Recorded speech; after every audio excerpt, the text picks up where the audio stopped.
په سر کې د ویښتانو کرل او یا د نورو اعضاءو تبادله.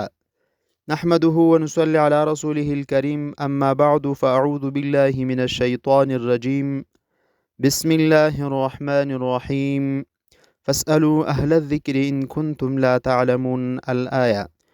محترمو، نن په دې موضوع باندې خبره کوو چې په سر کې ویښتان کرل او یا نورو اعضاءو تبادله د شریعت له نظره څه حکم لري؟ آیا جائز ده او کنه؟ رازو دې مسئلې ته. نن زمانه کې د اعضاءو د تبادلې لپاره مختلف صورتونه دي. اول یو صورت دا ده چې د انسان عضو پر ځای د غیر ذی روح شی ولګول شي. مثلا وصفنه د انسان د لاس یا پښه کې ولګول شي یا په نورو اعضاءو کې ولګول شي، نو دا صورت جائز ده.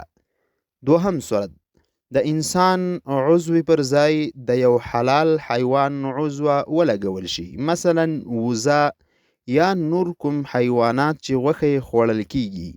نو که د یو انسان عضو پر ځای د دې حلال حیوان عضو ولګول شي، دا صورت هم جائز دی. دریم، د انسان د خپل جسم حصه د یو ځای څخه کټ کړي او بل ځای ته یې ولګوي. مثلا ویښتان، د مخ څخه څوک ویښتان را باسي په سر کې لګوي، یا د سر ځینې حصې څخه ویښتان را باسي د سر په بله حصه کې لګوي. دا صورت هم جائز دی. څلورم، د انسان د عضو پر ځای د یو حرام حیوان عضو لګول، لکه د سپي او خنزیر او ما سوا د دینه نور چې کوم حرام حیوانات دي. نو وای که چیرته حالات اضطراري وو، یعنی داسې یو حالات وو چې یو حلال حیوان نه پیدا کیده، نو دې ته ضرورت زیات وو، نو بیا ما سوا د خنزیر څخه د نورو حرام حیواناتو د اعضاو استعمال جائز ده.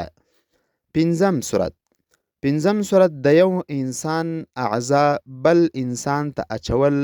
دا به په راتلونکي ویډیو کې انشاءالله نشروم. نو دا مسئله فتاوی عثمانیه جلد 4 صفحه نمبر 173. که ویډیو مو خوښه شوي وي، چینل در سره سبسکرایب کړئ او نورو ملګرو ته یې شیر کړئ. په راتلونکي کې نوې او عصري فقهي مسائل واورئ. السلام علیکم ورحمة الله وبرکاته.